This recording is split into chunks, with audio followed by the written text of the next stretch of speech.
గౌరవనీయులైన తెలంగాణ హేతువాద సంఘ అధ్యక్షులు కె శ్రీనివాసాచారి గారు, భారత యుక్తివాద సంఘం కేరళ ప్రాంతం నుంచి వచ్చినటువంటి ఉస్మాన్ గారు, రాజేశ్వర మేడం గారు, ఏపీ హేతువాద సంఘ పూర్వ ప్రధాన కార్యదర్శి షేక్ దర్యావత్ గారు, హాజరైన సాయంకాల సమావేశానికి హాజరైన మిత్రులందరికీ నా అభినందనలు, శుభాకాంక్షలు తెలియజేస్తున్నాం. మనం ఉదయం సెషన్ ని చాలా విజయవంతంగా పూర్తి చేసుకున్నాం. ఇప్పుడు సాయంత్రం సెషన్కి వచ్చాం. ఈ సాయంత్రం సెషన్ లో కూడా ఒక ఇంపార్టెంట్ టాపిక్ ఫిజికల్ రియలిజం, దీన్ని తెలుగులో భౌతిక వాస్తవికవాదం అంటున్నాం. ఈ ఫిజికల్ రియలిజం అయినా మన వాళ్ళు ఈ ప్రధాన ఉపన్యాసం ఇస్తారు. తర్వాత ఉస్మాన్ గారు, రాజేశ్వర్ గారు, దర్యావత్ గారు ముందు మాట్లాడతారు. ఇది మంచి టాపిక్. ఈ టాపిక్ మీద మాట్లాడటానికి మరి శ్రీనివాసాచారి గారిని పిలవబోయే ముందు నేను 2 మాటలు చెప్పదలుచుకున్నాను. ఈ ఫిజికల్ రియలిజం అనేది మన ఫిలాసఫీలో ఇందాక చెప్పుకున్న మెటీరియలిజం అంటాం. భౌతికవాదం ఎప్పటి నుంచో ఉందో. భౌతికవాదం, మెటీరియలిజం అని కనపడేదంతా మెటీరియల్. ఆ ఫ్యాన్ లో ఉంది, ఈ బాటిల్లో ఉంది, కుర్చీలో ఉంది, ఈ గాలిలో ఉన్నది, కనపడేది, వినపడేది, వాసన వచ్చేది, రుచి వచ్చేది, స్పర్శ వచ్చేది, అంతా కూడా మెటీరియల్. కార్బన్, హైడ్రోజన్, ఆక్సిజన్ ఏంటి మెటీరియల్. ఒకప్పుడు ఏమనుకునే వాళ్ళంటే ఈ పరమాణువు అతి చిన్నది, పరమాణువుని బ్రేక్ చేయలేము అనుకునేవాళ్ళు.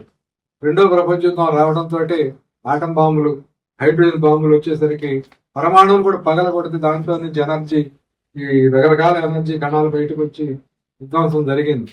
అంటే అర్థం ఏంటంటే పరమాణువుని విచ్ఛిన్నం చేస్తే రేడియేషన్ వచ్చింది, అనేక చిన్న చిన్న సూక్ష్మ శకలాలు, కణాలు వచ్చినాయి అని చెప్పి అర్థమైంది. అప్పుడు ఫిలాసఫర్స్ ఏమన్నారంటే ఇప్పుడు దాకా మనం మెటీరియల్ అంటున్నాం, అతి చిన్నది పరమాణువు అంటున్నాం, అది అంతకంటే అది డివిజనబుల్ కాదని చెప్పుకున్నాం. కానీ పరమాణువుని కూడా విచ్ఛిన్నం చేశాం కాబట్టి దాని నిండా శక్తి ఉంది. ఆ శక్తి అంతా రిలీజ్ అవుతుంది కాబట్టి మనం మెటీరియల్ అనే మాటని అవుట్డేట్ అయిపోయింది. ఈ ఫిజిక్స్ అంటే భౌతికం, రియలిజం అంటే వాస్తవికవాదం. భౌతిక వాస్తవికవాదం వస్తువు రూపంలో, అది పరమాణు రూపంలో ఉన్నా, అణు రూపంలో ఉన్నా, గెలాక్సీ రూపంలో ఉన్నా, సూర్యుడి రూపంలో ఉన్నా, మనిషి రూపంలో ఉన్నా, మొక్క రూపంలో ఉన్నా, అమీబా రూపంలో ఉన్నా, లేదా శక్తి కణాల రూపంలో ఉన్నా, అంతా కూడా భౌతిక వాస్తవికవాదం అంతా. అందువల్ల ఈ విశ్వానికి మూలమైంది భౌతిక వాస్తవికం అని చెప్తూ ఆ ఫిలాసఫీని, భౌతిక వాస్తవికవాదం అని రాయబూడి చల్లాల్సినటువంటి సైంటిస్టు పెద్ద పుస్తకమే రాశాడు, ఫిజికల్ రియలిజం అని పెట్టి. డైలెక్టికల్ మెటీరియలిజం అని ఇంకోటి కమ్యూనిస్టులు చెప్పే భాష ఇంకోటి ఉంది, గతి తార్కిక భౌతికవాదం. ఆ గతి తార్కిక భౌతికవాదాన్ని హేతువాదులు, మానవవాదులు అంగీకరించారు. మెటీరియలిజం ఉంటే దాన్ని డైలెక్టికల్ మెటీరియలిజం అని చెప్పి గతి తర్కాన్ని తగిలించడం వల్ల ఏమైందంటే ఈ ప్రకృతికి గతి తర్కం ఉండదు. గతి తర్కం మనం చేసే తర్కం. అది ప్రకృతికి దాని నియమాల ప్రకారం పోతా ఉండదు. వాస్తవంగా ఏదైతే ఉందో అదంతా ఎవల్యూషన్ జరుగుతూ పోతుంది. కాబట్టి గతి తర్కం అనే మాటకి అర్థం లేదు, గతి తార్కిక భౌతికవాదానికి అర్థం లేదని చెప్పి దాన్ని కొట్టేసి ఈ మెటీరియలిజం అని ఇంకా అడ్వాన్స్ చేసి నాలెడ్జ్ బేస్డ్ గా శకలాలు బయటకు వస్తుంది. భౌతిక వాస్తవికవాదం మొట్టమొదటి బిగ్ బ్యాంగ్ అన్నప్పుడు ఇందాక చెప్పుకున్నా, బిగ్ బ్యాంగ్ ఇప్పుడు ఏమొచ్చినాయి, అంత రేడియేషన్, అంత శకలాలే వచ్చినాయి. ఆ శకలాలే కూడి పరమాణువులై, అణువులై, పెద్దాణువులై, చివరికి జీవులై, కొండలై, పర్వతాలై, గెలాక్సీలై, సూర్యుడులై, చంద్రులై, ఎవల్యూషన్ పెరిగిపోయాయి. అందువల్ల ఎనర్జీని మెటీరియల్ గా మార్చుకోవచ్చు, మెటీరియల్ ని ఎనర్జీగా మార్చుకోవచ్చు. ఐన్స్టీన్ చెప్పింది అదే, matter can be transformed into energy can be transformed into matter. Big bang జరిగినప్పుడు ఎనర్జీ వచ్చింది, అది మ్యాటర్ గా ఎవల్యూషన్ జరిగింది. సూర్యుడిలో చర్యలు జరుగుతున్నాయి, అది పరమాణు, అక్కడ 2 అణువులకి పరమాణువులు కలిసి పెద్ద అణువులపై ఎనర్జీ రిలీజ్ అవుతుంది, అది భూమికి చేరుతుంది. మనం తీసుకుంటున్నాం, వాడుకుంటున్నాం. సోలార్ లైట్ యాటమ్స్ ఉండవు. సోలార్ లైట్ లో ఫోటాన్స్ ఉంటాయి, మామూలుగా ఎనర్జీ ఉంటుంది అంతే, క్వాంటం ఎనర్జీ. కాబట్టి ఎనర్జీని మెటీరియల్ గా మార్చవచ్చు, మెటీరియల్ ఎనర్జీగా మార్చవచ్చుకొని ఈ భౌతిక వాస్తవికవాద ఫిలాసఫీ పేరు పెట్టి డెమెన్ రాయ్, ప్రపంచవ్యాప్తంగా శాస్త్రవేత్తలు, అట్లాగే తత్వవేత్తలు ఫిజికల్ రియలిజం అనే పేరు పెట్టారు. అంటే ఈ విశ్వం మొత్తానికి మూలమైంది ఫిజికల్ రియాలిటీ. దానికి మొదలు లేదు, చివర లేదు, సృష్టి లేదు, వినాశనం లేదు, స్టార్టింగ్ పాయింట్ లేదు, ఎండింగ్ పాయింట్ ఉన్నదేదో మారుతా మారుతా మారుతా ప్రస్తుతం ఈ దశలో ఉంది, ఇంకా మారుతుంది, ఇంకో దశ మారిపోయింది. ఎప్పటి నుంచో ఉంది, దానికి అంతు లేదు, స్టార్టింగ్ టైం లేదు, నో ఎండింగ్ టైం. ఇలాంటి ఫిలాసఫీ ఆధారంగా మనం ఈ ప్రపంచం అర్థం చేసుకుంటాం. కాబట్టి ఆ ఫిజికల్ రియలిజం అనే విషయం మీద కె. శ్రీనివాసరావు గారు వివరంగా డీటెయిల్డ్ గా మంచి స్పీచ్ ఇస్తారు. Thank you very much. After lunch కొద్దిగా డిఫికల్ట్ సెషన్ అయినప్పటికీ అందుకే కూర్చొని చెప్తున్నాండి. కొంత కొంత ఇబ్బందికరంగా ఉంటుంది అందరికి కూడా.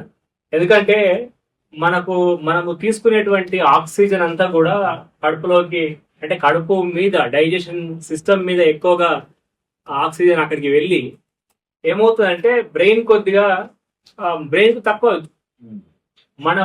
మన బాడీలో ఉన్నటువంటి బ్రెయిన్ అనేటువంటిది కేవలం 2% మన బరువు లోపల.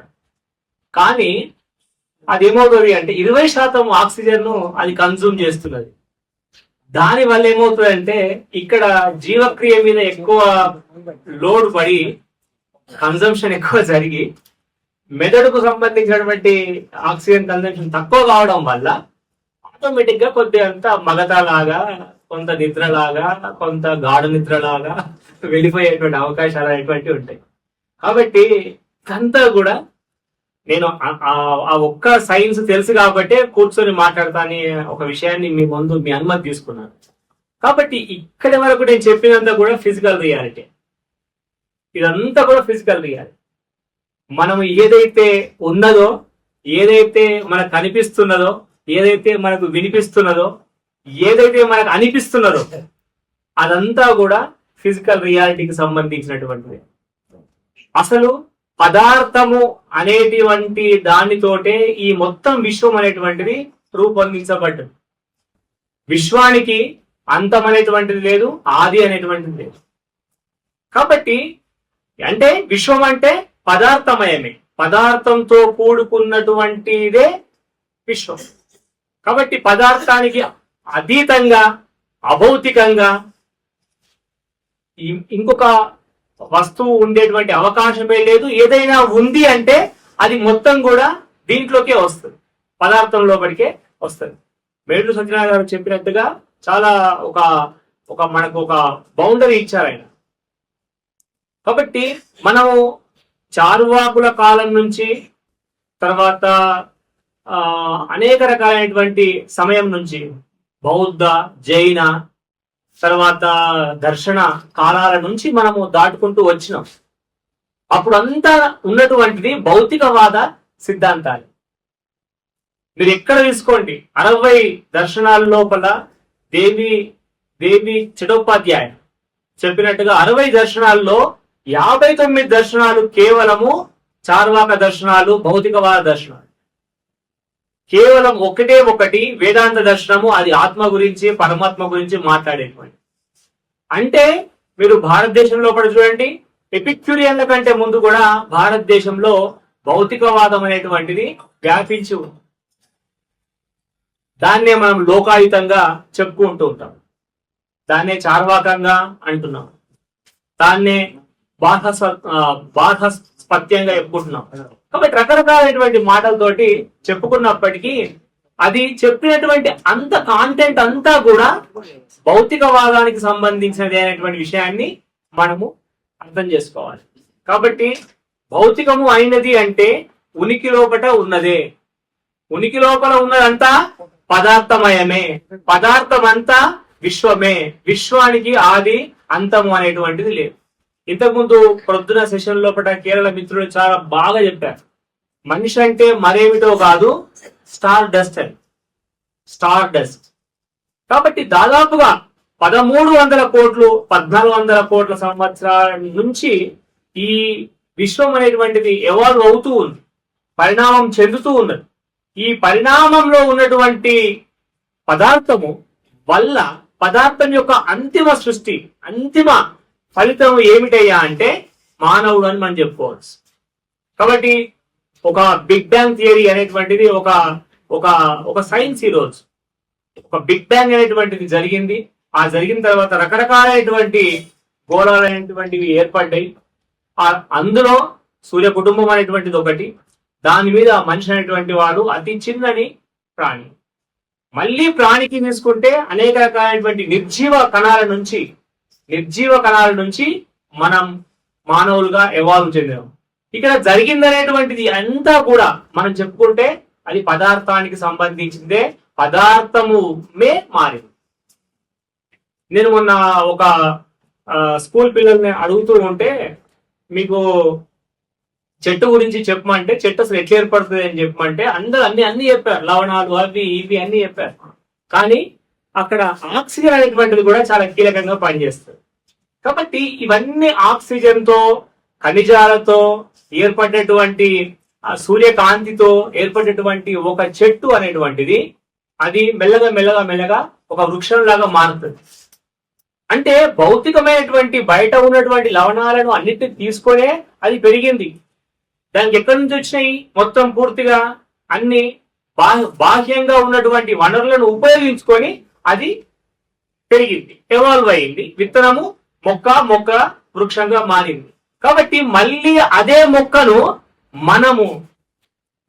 మనము కాల్చి వేస్తే మళ్ళీ ఎక్కడికి నుంచి వచ్చింది అక్కడికి వెళ్ళిపోయేటువంటి అవకాశం అనేటువంటిది కనబడుతుంది. కాబట్టి ఈ రకంగా మళ్ళీ గాలులన్నీ గాలిలో కలిసిపోయినాయి. తర్వాత ఆ మూలకాలన్నీ భూమిలో కలిసిపోయినాయి. తర్వాత దాని నుంచి సూర్యుడి నుంచి తీసుకున్నటువంటి ఏదైతే శక్తి ఉందో, ఏదైతే సూర్యకాంతి ఉందో, ఆ సూర్యకాంతి వేడి రూపంగా వెళ్ళిపోయింది.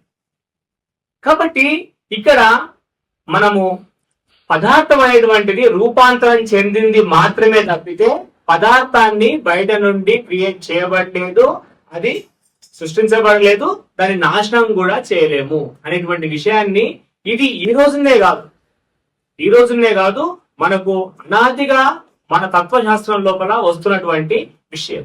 కాబట్టి ఇదంతా ఉన్నది కనుకనే మనము దాని గురించి చదవాల్సి వస్తుంది.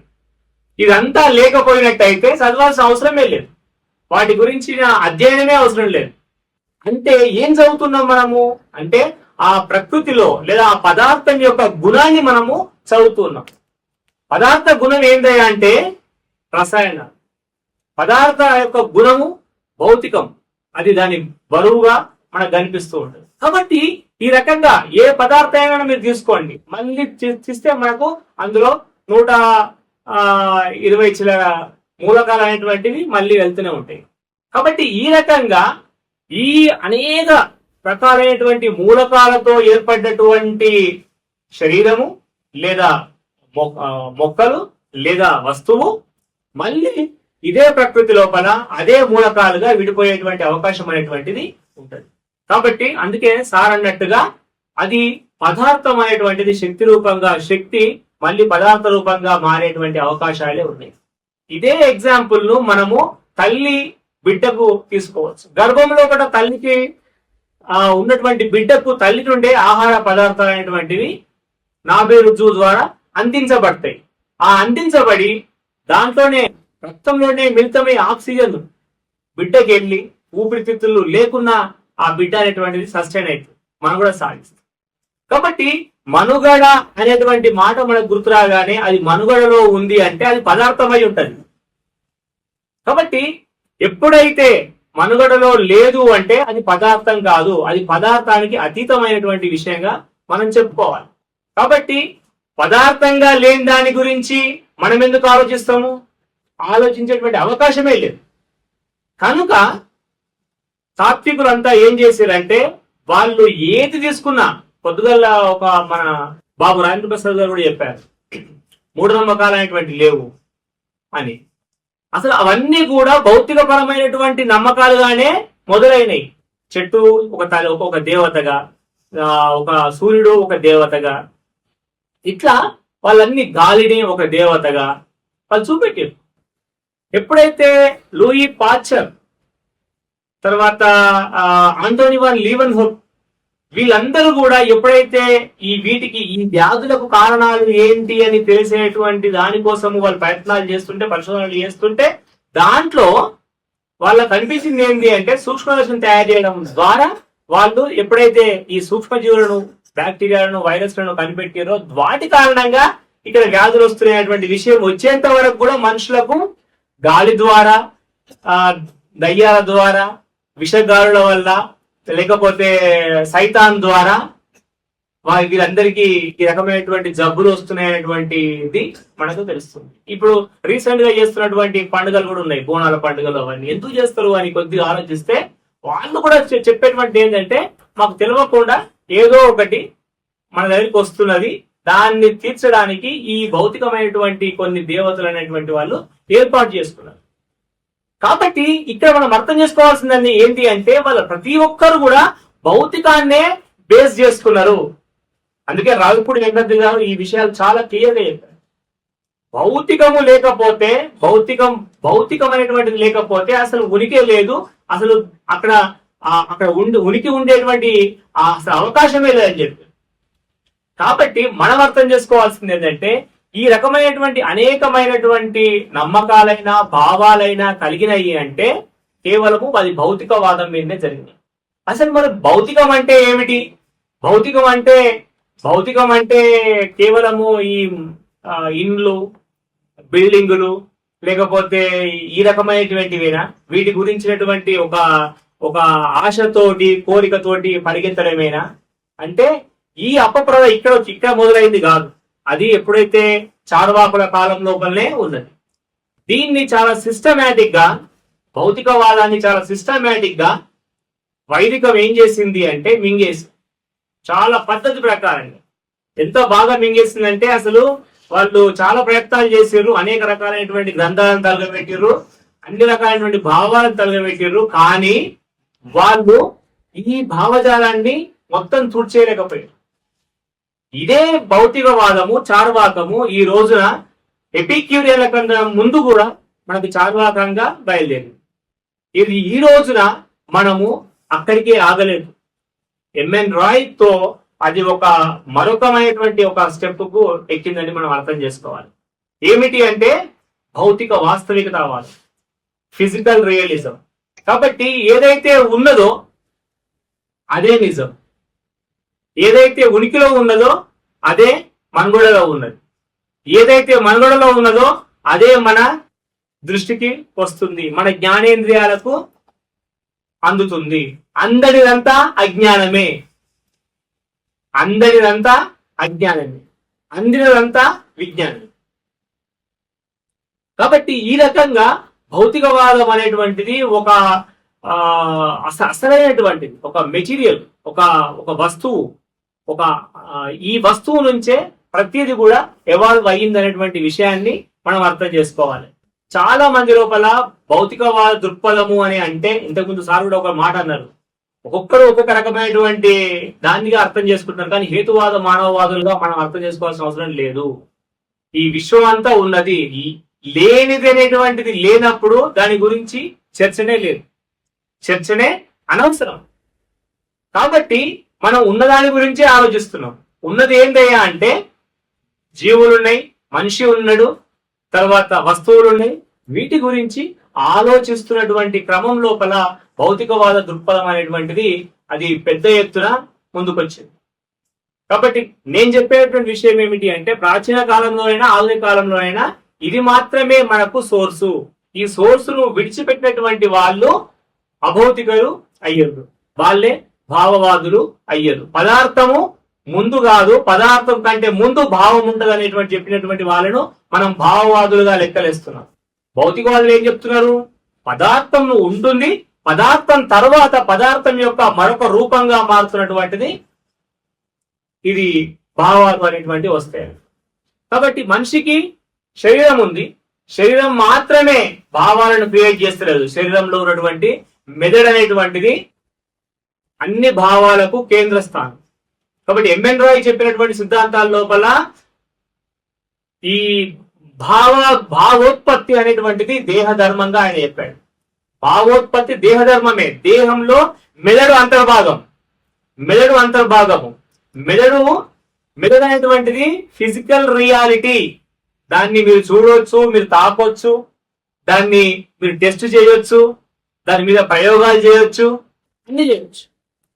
కానీ మనసు అంటే ఏంది? మరి మనసు అంటే ఏంది? మనసు అనేటువంటిది ఆ భౌతిక అతీతమైనదా? కాదు. ఎందుకంటే మనస్సు అనేటువంటిది కూడా ఈ భౌతిక పదార్థం పుట్టించినటువంటి, ఈ మెదడు పుట్టించినటువంటి ఒక ప్రక్రియ మాత్రమే.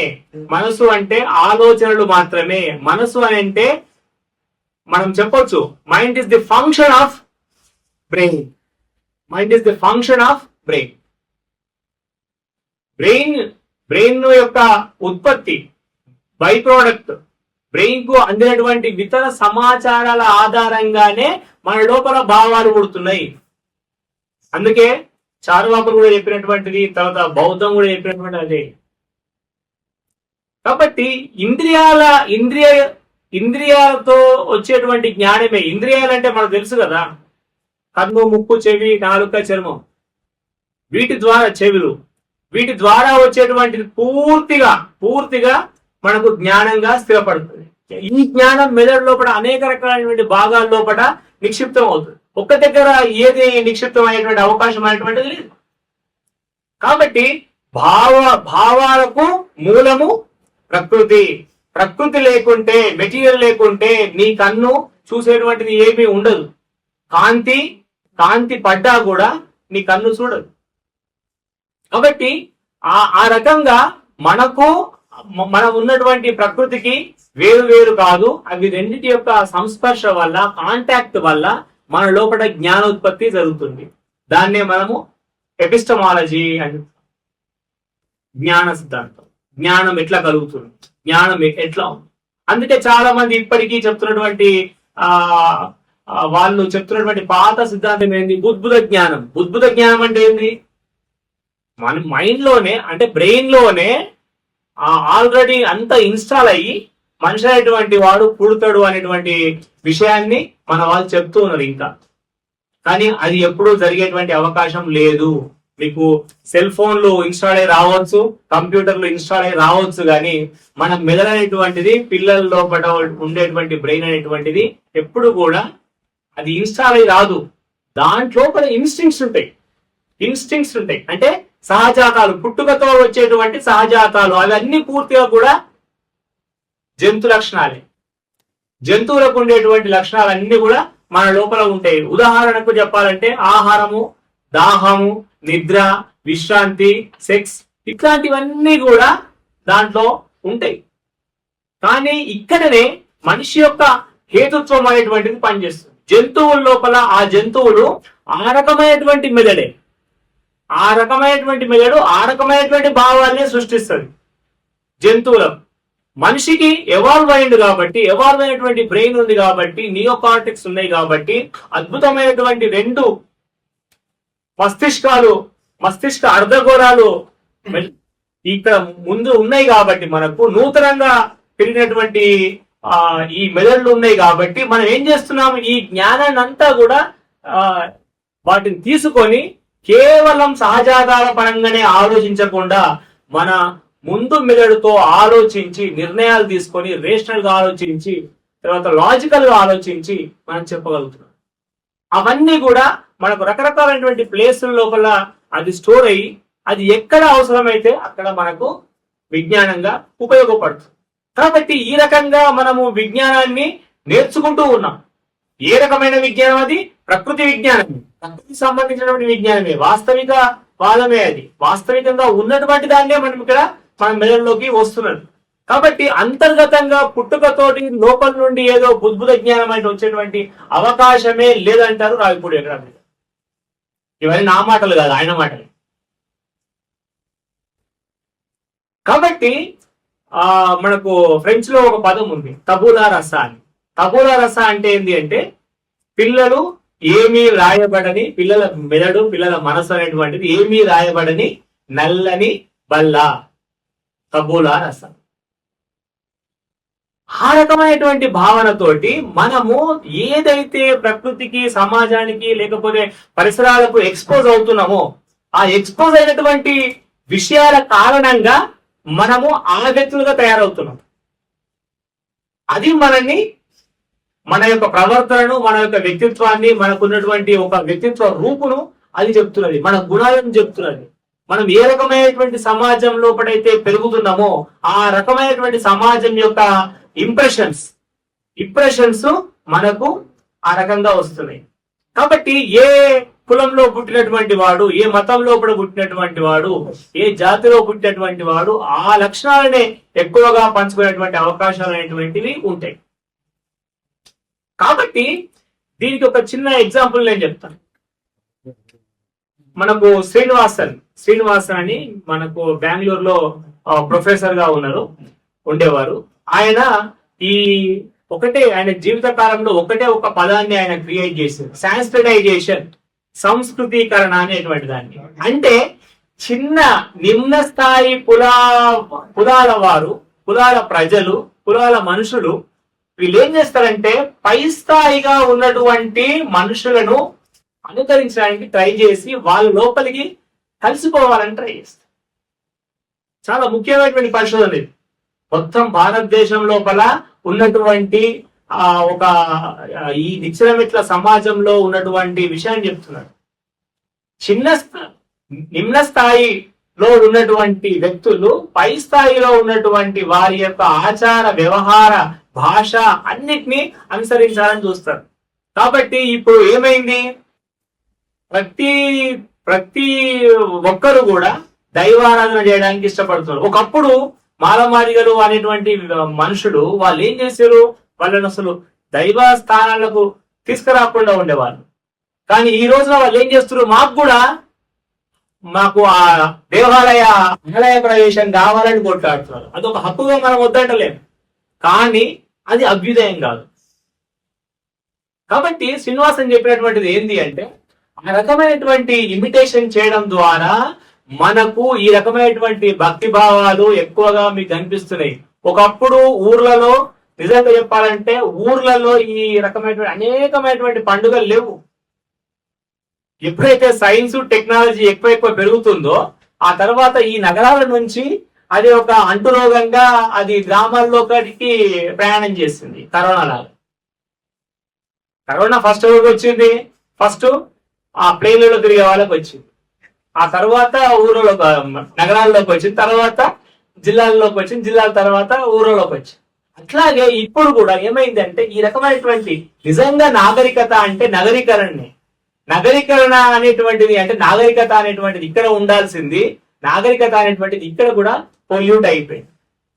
దాని కారణంగా అక్కడి నుంచి మనుషులు ఇక్కడికి, ఇక్కడి నుంచి మనుషులు అక్కడికి వెళ్ళడం వల్ల ఏమైపోయిందంటే ఈ సాంప్రదాయాలన్నీ కూడా అటు ఉత్తరము, ఇటు దక్షిణం అని, ఇటు గ్రామము, అటు పట్టణము అని ఇట్లాంటి అనేకమైనటువంటి భావజాలాలు అనేటువంటివి పెరిగిపోయేటువంటి అవకాశం వచ్చింది. కనుక ఈ రకమైనటువంటి భావజాలాలన్నింటికి కూడా కారణం ఏంటి అంటే భౌతిక వాస్తవికవాదమే. భౌతికమైనటువంటి అన్ని రకాలైనటువంటి అంశాలు అందులో ఉన్నాయి. కాబట్టి నేను చెప్పదలుచుకున్న విషయం ఏమిటి అంటే ఈ మనసు అనేటువంటిది కూడా మన యొక్క మెదడు యొక్క ప్రక్రియనే తప్పితే అది మరొకటి కాదు. కాబట్టి ఈ రకమైనటువంటి ఒక కిలో 200 గ్రాములు 300 గ్రాములు ఉన్నటువంటిది అంటే చివరికి ఆడ మగ కలిపి యావరేజ్ తీసుకున్నా కూడా 1300 గ్రాముల బరువు ఉన్నటువంటి ఈ మెదడు అనంతమైనటువంటి ఈ విశ్వాన్ని అర్థం చేసుకోవాల్సినటువంటి పరిస్థితి ఉంది. ఈ చిన్న రియాలిటీ, ఈ చిన్నగా ఉన్నటువంటి ఈ బ్రెయిన్ అనేటువంటిది ఇంత అనంతంగా ఉన్నటువంటి ఈ విశ్వాన్ని అర్థం చేసుకోవడము ఇక్కడ సమస్య వస్తుంది. కాబట్టి ఈ అర్థం చేసుకునేటువంటి ప్రక్రియ లోపల కొన్ని రకాలుగా ఉన్నటువంటి ఈ అడ్డంకులు మన మెదడులో ఉన్నటువంటి బయాసెస్ కావచ్చు, కాగ్నిటివ్ బయాసెస్ అంటాం, ఆ బయాసెస్ కావచ్చు, లేదా ఆ ప్రకృతి పరంగా ఉన్నటువంటి కొన్ని అర్థం కాని రహస్యాల వల్ల కావచ్చు. మనిషి ఎప్పుడైతే ఈ అన్నిటికీ సరైనటువంటి కారణాలను చూపెట్టుకుంటా వచ్చినప్పటికీ కొన్ని కారణాలు తెలియకుండా ఉన్నటువంటి కారణాలు అజ్ఞేయంగా ఉన్నటువంటి కారణాల కారణంగా దేవుణ్ణి సృష్టించుకోవాల్సినటువంటి పరిస్థితి వచ్చింది. కాబట్టి ఉడుము పడుతుంది, ఎవరో ఒక కథ లేరు దాన్ని. అర్జునుడి యొక్క రథం పోతుంది, ఆ రథం నుంచి శీల జారిపోయి పడ్డది, కాబట్టి ఉరుము పడ్డది, మెరుపు పడ్డది. కాబట్టి ఇట్లాంటి ప్రకృతి శక్తులను ఆధారంగా చేసుకొని వాళ్ళు కథలు అల్లుకున్నారు. ఆ కథలన్నీ నిజం అని అనుకోవాల్సినటువంటి అవసరం లేదు. మనం ఎవరైనా నోకియా పాత డబ్బా ఫోన్ వాడుతున్నారా ఇక్కడ? చెప్పడం లేదు. డబ్బా ఫోన్లు ఎప్పుడో పోయినాయి, 2000 సంవత్సరాలే పోయింది, 2005 మొత్తం పోయింది డబ్బా ఫోన్. ఇప్పుడు అందరూ లేటెస్ట్ గా ఉన్నటువంటి ఫోన్సే అందరం వాడుతున్నాం. అంటే ఇదంతా కూడా వస్తువులను ఉపయోగించుకోవడంలో కూడా మనుషులు చూపెడుతున్నటువంటి శ్రద్ధ, భక్తి అన్ని రకాలైనటువంటిది మన మెదడు యొక్క సాఫ్ట్వేర్ ను మార్చుకోవడానికి సిద్ధంగా లేదు. ఈ మెదడు అనేటువంటిది 2 లక్షల సంవత్సరాల క్రితం ఎట్లాగుందో ఈ రోజున కూడా అదే రకంగా ఎలాంటి డిఎన్ఏ మార్పు లేకుండా ఇప్పటికి కూడా ఉన్నది. కానీ మనకు అందుతున్నటువంటి సాఫ్ట్వేర్ ఏ రకంగా ఉంది అయ్యా అంటే ఆ సాఫ్ట్వేర్ ను ఆధారంగా చేసుకొని మన మెదడు అనేటువంటిది బిహేవ్ చేస్తుంది. అందుకే behaviour is nothing but environment and heredity. Behaviour is the function of heredity and environment. Okay, కాబట్టి మన ఎన్విరాన్మెంట్, మనకు తల్లిదండ్రులు ఇచ్చినటువంటి జన్యువులు, ఈ రెండింటి యొక్క లబ్ధమే మన ప్రవర్తన అనేటువంటి. కాబట్టి ఈ ప్రవర్తన కూడా మళ్ళీ భౌతిక వాస్తవికతని. యాక్చువల్గా నిజంగా చెప్పాలంటే సైకాలజీ లోపల అంటే మనకు ఒక ఆత్మ అనేటువంటి భావన ఎట్లా ఉంటుంది అనేటువంటి విషయాన్ని మనం అర్థం చేసుకోవాలి. ఈ ఆత్మకు అనేటువంటిది కూడా మనుషులు ఎప్పుడైతే వాళ్ళు ఆ వేటాడి రకరకాలుగా అన్ని రకాలుగా తిరిగి వచ్చి ఒక చెట్టు కిందలో గుహల్లో పడుకున్న టైం లోపల వాళ్ళ లోపల కలిగినటువంటి కళలు ఈ ఆత్మ సంచారంగా వాళ్ళు భ్రమించారు. ఎప్పుడైతే అట్లా భ్రమించిండ్రో ఆత్మ అనేటువంటిది పుట్టుకు రావాల్సినటువంటి పని వచ్చింది. అక్కడనే మనిషి అనేటువంటి వాడు అసలు మన లైన్ తప్పిండు. ఎప్పుడైతే నువ్వు దాన్ని ఆత్మ అనేటువంటి దాని భావన చెప్పినప్పుడు ఆత్మ పుట్టుకకు మరొకటి అవసరం అయ్యింది. అంటే ఆత్మ ఎట్లా పుట్టింది, ఆత్మ ఎక్కడుంది, ఆత్మ ఎక్కడ ఉంది, ఎక్కడికి పోయింది, ఇవన్నీ అనేటువంటి భావాలు పుట్టుకొచ్చాయి. కాబట్టి ఎప్పుడైతే ఆత్మ అనేటువంటి భావనతో మనిషి తప్పు చేసిండో అప్పుడు పరమాత్మను సృష్టించుకోవాలి. పరమాత్మ పుట్టుకకు కారణం ఎవరు? మనిషి యొక్క ఆత్మ భావన. కాబట్టి మనము ఒక డిగ్రీ మనము తప్పితే మన లక్ష్యం మీద డిగ్రీ ఒక లక్ష్యం తప్పితే అది నేను ఇంకో డెస్టినేషన్ తీసుకెళ్తాను. నువ్వు ఒక్క డిగ్రీ తప్పితే ఇటు వెళ్ళిపోయేవాడిని ఇటు వెళ్ళిపోతావు. కాబట్టి ఆ రకంగా మనిషి అనేటువంటి వాడు ఈ రకంగా ఒక భావ దారిద్ర్యంలోకి వెళ్ళిపోవడం జరిగింది. కాబట్టి ఆత్మ కోసం పరమాత్మను సంతృప్తి చేయడానికి క్రతువులు అన్ని కూడితే, వ్యవహారాలన్నీ కూడితే మతము, ఆ మతాన్ని రక్షించుకోవడానికి పీఠాధిపతులు, ఈ పీఠాధిపతులకు అవసరమైన అన్ని చేయడానికి, అన్ని వాళ్ళకు సకల సేవలు చేయడానికి కొంతమంది పరివారము, బానిసలు, ఇట్లా అందరూ ఒక ఆర్గనైజేషన్, ఒక స్ట్రక్చర్ అనేటువంటిది నిర్మాణం అయింది. ఇది కేవలం నేను భారతదేశం గురించి మాట్లాడుతున్నాను. ప్రపంచవ్యాప్తంగా మీరు అది బానిసత్వం అనేటువంటిది ఏదో ఒక రూపంలో కూడా ఉన్నటువంటి. కాబట్టి ఈ భౌతికత్వాన్ని, భౌతికవాదాన్ని, భౌతిక వాస్తవికతను అర్థం చేసుకోవడం లోపల ఎప్పుడైతే మనిషి దారి తప్పిండో అప్పుడు ఈ రకమైనటువంటి మనం చెప్పుకుంటున్నటువంటి అనేకమైనటువంటి సమస్యలు అనేటువంటివి పుట్టినాయి. ఇవన్నీ ఏం చేస్తున్నాయి? వీటన్నిటిని ఎందుకు మనము తీసేయాలంటున్నాము? ఇవన్నీ ఎందుకు పోవాలంటే ఈ భావాలు మనిషిని ఏదైతే ఆయన ప్రాకృతికంగా ఉన్నాడో, మనిషి అయినటువంటి వాడు మనిషిగా ఉన్నాడో ఆ మనిషి తత్వాన్ని, మానవత్వాన్ని అవి అడ్డగిస్తున్నాయి. అవి బంధనాలేసి వాడిని ఆలోచించకుండా చేస్తున్నాయి. కాబట్టి ఈ బంధనాలను తప్పించడం అనేటువంటిది హేతువాదుల కర్తవ్యం. కాబట్టి ఎందుకు కట్ చేయాలి ఈ బంధనాలను అంటే మనిషికి స్వేచ్ఛ కావాలి. స్వేచ్ఛ అంటే ఏంది? ఒక మనిషి తాను కోరుకున్నట్టుగా ఆలోచించడమే అసలైనటువంటి స్వేచ్ఛ. అంటే మనం ఏం చేస్తున్నామంటే అది ఆలోచన స్థాయిలోనే ముందు ఇక్కడ మనను ఇబ్బంది పెట్టారు. మీరు అన్ని మతాలు తీసుకోండి, మీరు సమయాన్ని వాళ్ళు ఎట్లయితే నెలలుగా తర్వాత ఈ నెలను మళ్ళీ పౌర్ణమి తర్వాత అమావాస్య లాగా మళ్ళీ అమావాస్యకు ఒకటి అంటుగట్టారు ఆ రోజు పోవద్దు అని. మళ్ళీ వారాన్ని చేసుకుంటే వారంలో కూడా మంగళవారం పనికిరాదు అంటాడు, ఆదివారం పనికిరాదు అంటాడు, సోమవారం పనికిరాదు అంటాడు. ఇట్లా అన్ని పోయినాక ఇంకేమున్నాయి? మళ్ళా రోజులో ప్రాంతకాలము బ్రాహ్మీ ముహూర్తము ఇవన్నీ చెప్తాడు. మళ్ళీ సాయంత్రం దాటొద్దు, పొద్దున్న దాటొద్దు, మళ్ళీ ముహూర్తాలు. ఇవన్నిటి వల్ల ఏమైపోయిందంటే మనిషి తన యొక్క చంచలం అంటే చరించాలి, నిరంతరం చరించేటువంటి వ్యక్తిగా ఉండేటువంటి వాన్ని కట్టు బానిసగా చేయడానికి ఉపయోగపడ్డాయి. అవి ఇంతకుముందు మనకు చెప్పినట్టుగానే అవి పూర్తిగా దోపిడీకే ఉపయోగపడుతున్నాయి, దోపిడీ విధానాల కోసమే ఉపయోగపడుతున్నాయి. మనిషిని ఎట్లయితే కంట్రోల్ చేస్తామో మనము, ఆ కంట్రోల్ చేస్తే వాని ఏ రకంగానైనా తమ యొక్క స్వార్థపూరితమైనటువంటి లక్ష్యాల కోసం వాడుకోవడానికి అవకాశం అనేటువంటిది ఉంటుంది. లేకపోతే వాడు వినడు. కాబట్టి ఇక్కడ బ్రాహ్మణ్స్ అనేటువంటి వాళ్ళు లేదా ప్రీస్ట్ అనేటువంటి వాళ్ళు లేదా మతాలు అనేటువంటివి చాలా టెక్నికల్ గా పనిచేసి ఈ యొక్క మైండ్ ని కండిషన్ చేసినాయి. మనకు కూడా అనిపిస్తుంది ఒక్కోసారి, అరే మంగళవారం పోతున్నా అనిపిస్తుంది, బయట పోతున్నాము అట్లా అనిపిస్తుంది, ఒక్కసారి అనిపిస్తుంది. ఎందుకంటే మనము వైర్డ్, మన యొక్క బ్రెయిన్ అనేటువంటిది వైరింగ్ అట్లా జరిగింది. అందులో కూడా ఉన్నటువంటి ఆ భావజాలం అంతా ఇరుక్కపోయింది. నేను మంగళవారం నాడే పుట్టిన, నేను అదే చెప్తుంటా. ఈ రోజు మంచిది రేపు చెడ్డది అనేటువంటి విషయాలు చెప్తున్నప్పుడు నేను అదే విషయం చెప్తాను, నేను మంగళవారం నాడే పుట్టిన. రెండవది ఏంటి అంటే ఒక రోజు అనేటువంటిది మంచిగా చెడ్డ అనేటువంటిది నిర్ణయించేది మనం కాదు. సూర్యుడు కాని రోజు చెడ్డది, సూర్యుడు వచ్చినటువంటి ప్రతిరోజు మంచిది. అంటే సూర్యుడు రాకుండా ఉన్నటువంటి అవకాశం లేదు. కొద్దిగా మెల్లగానో లోపలనో కొద్దిగా లేట్గానో మొత్తానికైతే వచ్చేస్తుంది.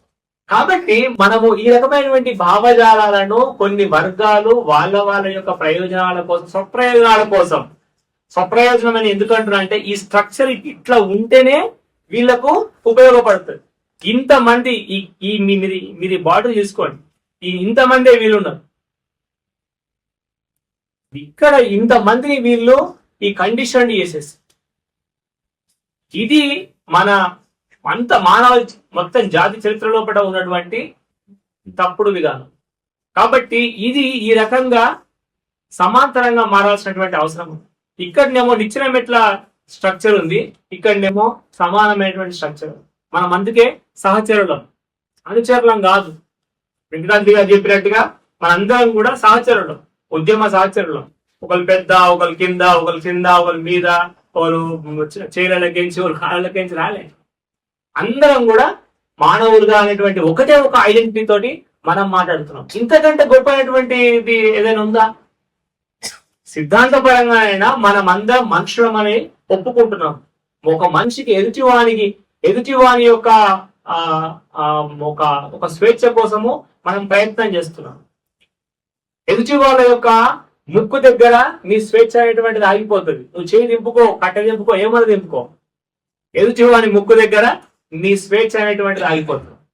వాని ముక్కు ఆగిపోయిందంటే నీకు ఇంతకుముందు పొద్దున సార్ కూడా చెప్పారు, మెడూరి గారు, ఒక్క మనిషి ఉంటే ఏ రకమైనటువంటి నీతి అవసరం లేదు, నా ఇష్టం వచ్చినట్టు ఎంజాయ్ చేస్తా, నేను ఏమన్నా చేస్తా. కానీ ఒకరికంటే ఎక్కువగా ఉన్నటువంటి ఎక్కడైతే సమాజం ఉంటుందో అప్పుడు సమాజం అంటాం. ఒకరికంటే ఎక్కువగా ఉంటే సమాజం అయినట్టే. కాబట్టి అంతకంటే ఎక్కువ ఉన్నటువంటి సమాజాల లోపల మనుషుల యొక్క హక్కులను కాపాడుకుంటూ వారి యొక్క ఎగ్జిస్టెన్స్, నేను మళ్ళీ బయటికే వచ్చిన మనుగడ, ఎగ్జిస్టెన్స్, ఆ ఎగ్జిస్టెన్స్ కాపాడడం అనేటువంటిది మన ధర్మము. మనం కాపాడుకోవాలి, వాళ్ళు కాపాడుకుంటారు. ఆ రకంగా జీవుల యొక్క ఎగ్జిస్టెన్స్ కోసమే అన్ని జీవులు ప్రయత్నం చేస్తూ ఉన్నాయి. మనిషి కూడా అంతే. మన యొక్క తరాన్ని మన పిల్లలకి ఇవ్వాలని కోరుకుంటలేమా? మన యొక్క ఆస్తిపాస్తులను మన పిల్లలకి ఇవ్వాలని కోరుకుంటలేమా? జంతువులు కూడా వీలైనంత వరకు తమ యొక్క జాతిని పెంచుకోవాలనేటువంటి ప్రయత్నంలో బట్టినే ఉన్నాయి. చెట్లు ఎక్కడ పోకపోవచ్చు, కదలకపోవచ్చు, కానీ అవి తమ యొక్క పండ్ల ద్వారా తమ యొక్క విత్తనాలను ఎక్కడెక్కడికో తీసుకెళ్తున్నారు, గాలి ద్వారా కూడా. అట్లా మనము ఆ ఎగ్జిస్టెన్స్ ను కాపాడుకోవడం అనేటువంటిది ఏంది, మన యొక్క జీన్స్ ను ఇంకొక తరానికి అందించాలనేటువంటి కోరిక. జీన్స్ ఏంటివి? భౌతిక వాస్తవికతనే. కాబట్టి జీన్స్ లేవు అని చెప్పలేం మనం. కాబట్టి ఇవన్నీ జీన్స్ అనేటువంటి ఇవన్నీ కూడా భౌతికమైనటువంటి అంశాలుగానే మనం అర్థం చేసుకోవాలి. కాబట్టి భౌతికమైనటువంటి దాన్ని గురించి ఆలోచించినప్పుడు అభౌతికత అనేటువంటిది వచ్చే అవకాశమే లేదు. భౌతిక అతీతమైనటువంటిది లేదు. విశ్వానికి బయట విశ్వం 12 విశ్వాలు పొద్దునలో మాట్లాడి మల్టీ యూనివర్స్ కాదు, ఒకటే యూనివర్స్. యూని అంటేనే ఒకటి, యూని అంటేనే ఒకటనే అర్థం. యూనివర్స్ ఒకటే. ఎంతుంది యూనివర్స్? ఎంత ఉంది? ఎంతో ఉంది. మనకు అందినంత వరకు ఇంత తెలుసు, ఇంకా అందాల్సింది ఎంతో ఉంది. కానీ అందడిది అందదా? ఎప్పటికీ అందుతుంది. అందేంత వరకు ప్రయత్నం చేస్తాం, అందేంత వరకు సైన్స్ ను తీసుకుంటాం మనం. అక్కడ నుంచి ఆ ప్రకృతి రహస్యాన్ని మనం అర్థం చేసుకుంటాం. కాబట్టి ఈ రకమైనటువంటి ఫిలాసఫీని మనం అర్థం చేసుకోవాల్సిన అవసరం. వెంకటాద్రి గారు చాలా విషయాలను ఇవన్నిటిని చాలా క్లియర్ గా ఆయన జీవితం అంతా తయారు చేసి సాహిత్యం తయారు చేసి పెట్టారు. ఇదే భావాలు చెప్పారు మీరు. అందుకే ఈ ఎగ్జిస్టెన్స్ మీద, ఈ ఎగ్జిస్టెన్స్ ను కాపాడుకోవడానికే జంతువులు, వృక్షాలు, మనుషులు ప్రయత్నం చేస్తున్నారు. కాబట్టి ఆ ఎగ్జిస్టెన్స్ అనేటువంటిది నేను ఫిజికల్ రియాలిటీ అంటున్నాను, భౌతిక అతీతమైనటువంటిది కాదని.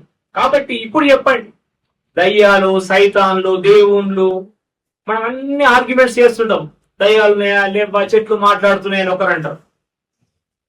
ఏం లేదు అవన్నీ కూడా మనకి ఎప్పుడైతే ఈ ఫిజికల్ రియలిజం అనేటువంటిది అర్థమవుతుందో, ఆ అర్థమైనటువంటి దాని నుంచే మనము అర్థం కాని దాని గురించి వరకు వెళ్ళాల్సి. నోన్ టు అన్నోన్, తెలిసిన దాని నుంచి తెలియని దాని వైపు మన ప్రయాణం చేస్తూ ఉండాలి. అంటే అజ్ఞానం నుండి విజ్ఞానం వైపు. చాలా మంది చెప్తుంటారు హిందూ మతం లోపల చీకటి నుండి వెలుతురు వైపు. చీకటి వెలుతురు అనేటువంటివి లేవు. ఎక్కడైతే వెలుతురు లేదో అక్కడ చీకటి ఉన్నట్టే ఆటోమేటిక్ గా.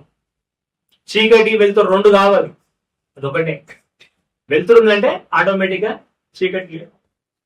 కాబట్టి ఈ రకమైనటువంటి భావజాలాన్ని అర్థం చేసుకోవాలనేటువంటి ఉద్దేశంతో ఈ రకమైనటువంటి ఒక గొప్పనైనటువంటి భావాలు, ఈ భావాలను వెంకటాద్రి గారు తన యొక్క రచనలో కూడా పెట్టిన విషయాలను మనం చదవాల్సినటువంటి అవసరం అనేటువంటిది ఉంది. కాబట్టి ఎందుకు ఎంఎన్ రాయ్ ఈ భౌతిక వాస్తవికత వాదాన్ని చెప్పిండు అంటే, భౌతిక వాస్తవికత నీకు అర్థమైన తర్వాత నీకు నువ్వుగానే జీవించేటువంటి అవకాశం అనేటువంటిది ఉంటది. నీ బాధ్యత మొత్తం నీ భుజాల మీద పడుతుంది. నీ బాధ్యత ఇప్పటి వరకు ఎవరి మీద ఉంది? మన బాధ్యత అంతా మన దేవుడి మీద ఉంది, మన కులం మీద ఉంది, మన మతం మీద ఉన్నది. కానీ ఇప్పుడు ఎప్పుడైతే భౌతిక వాస్తవికతావాదం మన లోపల ఈ రకమైన భావజాలం ఏర్పడుతుందో, అప్పుడు ఖచ్చితంగా మన భవిష్యత్తు, మన పిల్లల భవిష్యత్తు, మన ప్రపంచ భవిష్యత్తు అంతా కూడా మనం వ్యక్తి మీద వస్తుంది. అందుకే మనిషి తన భవిష్యత్తుకు తానే కర్త అనేటువంటి మాట వచ్చింది. కాబట్టి ఇక్కడ ఈ విషయాలను మనం అర్థం చేసుకోవాల్సినటువంటి అవసరం అనేటువంటిది ఉంది. కాబట్టి ఇక్కడ విధి అనేటువంటి దాన్ని, తర్వాత కర్మ అనేటువంటి దాన్ని, గత జన్మ, కొత్త జన్మ అనేటువంటి దాన్ని, ఇక్కడ ఇవన్నిటిని మనము విడిచిపెట్టాల్సినటువంటి అవసరము ఎప్పుడు వస్తుంది అంటే, ఈ ఒక్క భౌతిక వాస్తవికతను అర్థం చేసుకుంటే ఆటోమేటిక్ గా వచ్చేటువంటి అవకాశం అనేటువంటిది ఉంటుంది. కాబట్టి ఇక ఈ భౌతిక వాస్తవికతను అర్థం చేసుకున్నప్పుడే మనము హేతువాద, మానవవాద భావజాలాన్ని మనం అర్థం చేసుకోగలుగుతాం. కాబట్టి హేతువాదం నుండి మానవవాదానికి ప్రయాణం అయ్యేటువంటి అవకాశం అనేటువంటిది ఉంది. కాబట్టి వేరే వాళ్ళు చెప్తే ఏది నమ్మేటువంటి అవకాశం అనేటువంటిది మనకు అప్పుడు ఉండదు. ప్రతిదాన్ని మనము క్వశ్చన్ చేస్తూ ఉంటాం. భౌతిక వాస్తవికతనా కాదా, మనము ఇది నిరూపణ అవుతుందా, దీనికి ఆధారాలు ఉన్నాయా, దీనికి సాక్ష్యాలు ఉన్నాయా అనేటువంటి విషయాలను మనం అర్థం చేసుకుంటూ ముందుకు వెళ్ళాల్సినటువంటి ఇది మనకు ఆటోమేటిక్ గా మనకు అది తెలుస్తూనే ఉంటుంది. కాబట్టి ఇక్కడ నుండి హేతువాద ఆలోచన మొదలవుతుంది. హేతువాద ఆలోచన మొదలైన నుంచి మానవవాదానికి మన ప్రయాణం అనేటువంటిది జరుగుతూ ఉంటుంది. కాబట్టి ఇక్కడ నుంచి హేతువాదం మానవవాదం గురించి రకరకాలుగా మనము మాట్లాడుకున్నాము. చాలా విషయాలు మనము పుస్తకాలు రాసుకున్నాము. అందులో నేను రాసినటువంటి పుస్తకంలో కూడా ఈ విషయాలు చాలా విషయాలు నేను అక్కడక్కడ చెప్పుకుంటూనే వచ్చాను. కాబట్టి మన భౌతికవాదము లేకుండా అసలు మనకు ఎగ్జిస్టెన్స్ లేదు. ఎప్పుడైతే ఆలోచించగలిగేటువంటి మెదడు ఉంది కాబట్టి మనం ఆలోచనలు చేస్తున్నాం, ఆలోచనలు పుడుతున్నాయి. మనిషి చనిపోయేటువంటి లక్షణం ఉంది కనుకనే మనిషి చనిపోతున్నాడు. కింద పడా చనిపోతాడు, తుపాకీ గుండు తాగినా చనిపోతాడు. ఎట్లా చనిపోయే గుణం లోపల ఉంది కాబట్టి ఇదంతా భౌతిక వాస్తవికత మనం అర్థం చేసుకోవాలి. ఈ భౌతిక వాస్తవికతను అర్థం చేసుకొని దీన్ని ఎట్లా ఆ అప్లికేషన్ లో పెడతామో మనం ప్లాన్ చేసుకోవాల్సినటువంటి అవసరం ఉంది. మిగతా ఇంకా కొన్ని విషయాల గురించి మనకు మేడూరి గారు కూడా వారు నేనేమైనా విడిచిపెడితే వాటిని కూడా కవర్ చేయాల్సినటువంటి వారిని కోరుకుంటూ ఈ అవకాశం ఇచ్చినటువంటి పెద్దలు మేడూరి గారికి నేను కృతజ్ఞతలు తెలియజేస్తూ ముగిస్తున్నాను. కృతజ్ఞతలు. Thank you very much. K Srinivasacharya గారికి థ్యాంక్స్ తెలియజేస్తున్నాను. ఇది నిజానికి మనకి ఈ అధ్యయన తరగతులు అనేది ఒక ట్రైనింగ్ క్యాంప్. ఇది చెప్పేవాళ్ళు నేర్చుకుంటారు, వినేవాళ్ళు నేర్చుకుంటారు, చేసేవాళ్ళు నేర్చుకుంటారు, వినేవాళ్ళు అందరూ నేర్చుకుంటారు. ట్రైనింగ్ క్యాంప్ ఎందుకంటే మనం జనంలోకి పోయినప్పుడు వాళ్ళు అడిగే ప్రశ్నలు మొత్తానికి సమాధానం చెప్పాలి. ఇప్పుడు ఈయన చెప్పిన సమాధానాలే, ప్రతి ఏదో ప్రశ్నలు జవాబు ఉంటుంది. ఆయన చెప్పిన దాంట్లో నేను చెప్పేదాంట్లో అన్ని సమాధానాలే. జనం మనకు ఏవైతే అడుగుతుంటారో వాటికి సమాధానాలన్నీ మన టాపిక్స్ గా స్పీచ్ లో వస్తుంటాయి. అందుకని అధ్యయన తరగతులు పెట్టేటప్పుడు మనం ఏం ఉద్దేశిస్తామంటే వచ్చిన వాళ్ళందరూ వాళ్ళ నిత్య జీవితంలో ఎదుర్కొనే సమస్యలకి ప్రాబ్లం ప్రశ్నలు వచ్చినది. అందరిలో మనకి అందరు కార్యకర్తలే. బయటికి పోతే అందరూ ఒక్కొక్క లీడర్, ఒక కార్యకర్త, ఒక ఫిలాసఫర్, వాళ్ళకి చుట్టూ జనం ఉంటారు, బంధువులు ఉంటారు, మిత్రులు ఉంటారు, డాక్టర్లు అయితే పేషెంట్లు ఉంటారు, లాయర్లు అయితే క్లయింట్లు ఉంటారు, రకరకాల చుట్టూ ఉంటారు. 1000 మంది ఉంటారు ప్రతి మనుషుల చుట్టూ. వాళ్ళు ఏదో అడుగుతుంటారు, మనం ఏదో చెబుతున్నాం. అందువల్ల ఈ భావాలని జనంలోకి పోవాలంటే మన కార్యకర్తల్లో, మన ఉద్యమ మిత్రుల్లో ఈ అవగాహన కలగాలనేది ఈ అధ్యయన తరగతులు మనం పెట్టడానికి కారణం. టాపిక్ వైజ్ మనం పెట్టుకొని అయితే ఇది ఏంటంటే హేతువాద మానవవాద జీవన తత్వం ఉన్నప్పుడు దీనికి సంబంధించి 20 టాపిక్స్ ఉంటాయి, 30 టాపిక్స్ ఉంటాయి. మనం అన్ని పెట్టలేని 4 టాపిక్స్ పెడతాం. మొత్తం మీద అన్ని మిక్స్ అవుతుంటాయి. అన్ని మిక్స్ అయ్యి మనం కట్ చేసుకోవాలి. ఎక్కడికక్కడ టాపిక్ని బట్టి మనం కట్ చేసుకొని పోకుండా అన్ని టాపిక్లు ఒకేసారి కవర్ చేయలేము, ఒకదాంట్లో కలపకూడదు కూడా. అంటే మరి భౌతిక వాస్తవికవాదం అనేది, ఫిజికల్ రియలిజం అనేది మన హేతువాద మానవవాద ఉద్యమానికి బ్యాక్గ్రౌండ్ ఫిలాసఫీ. ఇది ముందంతా భౌతికమే. భౌతికంలో నుంచి జీవం వచ్చింది, జీవంలో నుంచి మనసు వచ్చింది, ఆలోచన వచ్చేసి. కాబట్టి మనిషి చనిపోయినప్పుడు ఆత్మగా బయటికి పోయి పరమాత్మలో కలిసి మోక్షం పొందుద్దని, మోక్షం పొందకపోతే స్వర్గ సుఖాలు అందించిన వల్ల పునర్జన్మ. ఇదంతా ఎక్కడి నుంచి వచ్చిందంటే ఇందాక సార్ చెప్పారు, మన మనస్సు ఆలోచించేదాన్ని, విశ్లేషణ చేసేదాన్ని, ప్రశ్నించేదాన్ని, ఈ ఆలోచన, ఈ స్పృహ మొత్తాన్ని వాళ్ళ ఆత్మని పేరు పెట్టి మనిషి శరీరం చనిపోయినా కూడా ఇది ఆత్మ మిగిలే ఉంటుందని, మనలో మన ఆలోచింపజేసేది పరమాత్మ యొక్క అంశం. పరమాత్మ యొక్క అంశం కొంచెం వచ్చి మన ఆలోచింపజేసి మన చేత కర్మలు చేయించి మళ్ళీ పరమాత్మలో కలిస్తే మోక్షం పొందుద్దని, మనిషి చనిపోయినా కూడా ఆత్మ స్వావదని వాళ్ళకి అపోహకు వచ్చేసి, ఒక భ్రమకు వచ్చేసి చెప్పేశారు. కాబట్టి భగవద్గీత కృష్ణుడు బ్రహ్మాండంగా చెబుతాడు. కృష్ణుడు భగవద్గీతలో ఏం చెబుతా అంటే ఆత్మ సావదు, ఆత్మని ఖండింపలేము, ఆత్మను తగలబెట్టలేము, దహించలేము, ఆత్మ నానదు, ఆత్మ ఎండదు, దానికి సావు లేదు. ఇట్లా చెప్పి చివరికి శరీరం పోయినా కూడా ఇంకొక శరీరాన్ని, మనిషి ఎట్లా అయితే ఒక డ్రెస్ను వదిలేసి, చిరిగిపోయిన డ్రెస్ను వదిలేసి ఇంకొక డ్రెస్ను వేసుకున్నట్టుగా ఈ ఆత్మ శాశ్వతం, దానికి సావు లేదు, ఇంకొక శరీరాన్ని పట్టుకుంటుంది, కుక్కనో నక్కనో పట్టుకుంటుంది, పునర్జన్మ వెళ్తుంది. ఇట్లా చెప్పి పరమాత్మ లేదు, ఆత్మ లేదు. ఈ పరమాత్మ ఆత్మ కలిసి మోక్షం వచ్చేది లేదు, స్వర్గ సుఖాలు లేవు, నరక వేదనలు లేవు, పూర్వజన్మ లేదు, పునర్జన్మ లేదు, పూర్వజన్మ సుకృతం లేదు, పూర్వజన్మ విద్యుత్. ఇదంతా కూడా భ్రమంలోని ఆత్మ ఉన్నదని ఒక భ్రమను కొట్టుకొని, లేని దాన్ని ఉందనుకొని, సావదనుకొని, శాశ్వతం అనుకొని వాళ్ళు కథలల్లేసి ఎన్ని కర్మ సిద్ధాంతం కాడించి, పునర్జన్మ సిద్ధాంతం కాడించి, మోక్షం అంతా అల్లేశారు. అవన్నీ పట్టి పీడిస్తున్నాయి ఇప్పుడు మనుషుల్ని. ఆ మతం లేదు, ఈ మతం లేదు. అన్ని మతాలకి దేవుళ్ళు ఉన్నారు, అన్ని మతాలకి స్వర్గ నరకాలు ఉన్నాయి, అన్ని మతాలు పుణ్యం చేసుకోవాలి మోక్షం పొందాలంటే. దేవుని నిద్రిస్తారు క్రైస్తవులు. ఈ ఆత్మ పరమాత్మలో కలుస్తుంది. అంత తేడా ఏం లేదు, పెద్ద తేడా ఏమి ఉండదు. భాషలో భావాలు ఎట్లయితే ఉంటే దీంట్లో అయ్యే మూఢనమ్మకాలు. మరి ఆత్మ ఎందుకని వాళ్ళు అన్నారు? ఇంకా మనం స్ట్రక్చర్ బట్టి ఫంక్షన్. ఎప్పుడైతే మన బ్రెయిన్ చనిపోయి దాంట్లో ఉన్న కార్బన్ డైఆక్సైడ్ కలిసిపోయినాక 70% ఉండే వాటర్ నీటి ఆవిరిగా మారిపోయిన తర్వాత, దాంట్లో ఉండే సాల్ట్స్ అన్ని బూడిదగా మిగిలిపోయిన తర్వాత, ఏ పదార్థం విచ్ఛిన్నమైపోయినాక స్ట్రక్చరల్ చేంజ్ వస్తుంది. అక్కడ స్ట్రక్చర్ మారింది కాబట్టి ఇక మెదడులాగా ఆలోచించే అవకాశం ఈ మసిక్ కానీ, ఈ కార్బన్ డైఆక్సైడ్ కానీ, వాటర్ వేపర్ కానీ ఉండదు. కాబట్టి మన మెదడు చనిపోయి విచ్ఛిన్నమైన తర్వాత ఆలోచన ఆగిపోయింది, మనసు ఆగిపోయింది, స్పృహ ఉండదు, జ్ఞాపకాలు ఏముండవు, నొప్పులు తీపులు ఏముండవు. తాత ముత్తాతలకు ఇప్పుడు వాళ్ళకి నొప్పేవి లేదు అసలు. వాళ్ళ తాత ముత్తాతలు వాళ్ళ ఆత్మలు లేవు, మట్టిలో కలిసిపోయినాయి మొత్తం, గాలిలో, నీటిలో, నేలలో అన్ని కలిసిపోయాయి. కాబట్టి ఈ ఆత్మని ఉందనుకొని నాశనం లేదనుకొని భ్రమపడటం వల్ల దాని బేసిస్ గా వాళ్ళు అల్లిన అల్లికలన్నీ కూడా చివరికి మూఢ నమ్మకాలుగా, మూఢ విశ్వాసాలుగా, అంధ విశ్వాసాలుగా మారి అంధ ఆచారాలకి, మూఢ సాంప్రదాయాలకు దారి తీసి తల్లిదండ్రులు హిందువులైతే పిల్లలు హిందువులు, తల్లిదండ్రులు క్రైస్తవులైతే పిల్లలు క్రైస్తవులు, తల్లిదండ్రులు ఇస్లామీలైతే వాడి పిల్లలు ఇస్లామీలు. ఎందుకు వస్తున్నారు అట్లా? తెలివి లేక కాదు, పిల్లలకు వచ్చే పిల్లలకు మేధావులే, వాళ్ళకి తెలివితేటలు ఉన్నాయి. కానీ పిల్లల పెంపకంలో ఇదంతా జరుగుతుంది. క్రైస్తవులు తమ పిల్లల్ని క్రైస్తవులుగా, హిందువులు తమ పిల్లల్ని హిందువులుగా, ముస్లింలు తమ పిల్లలు ముస్లింలుగా పెంచుతున్నారు.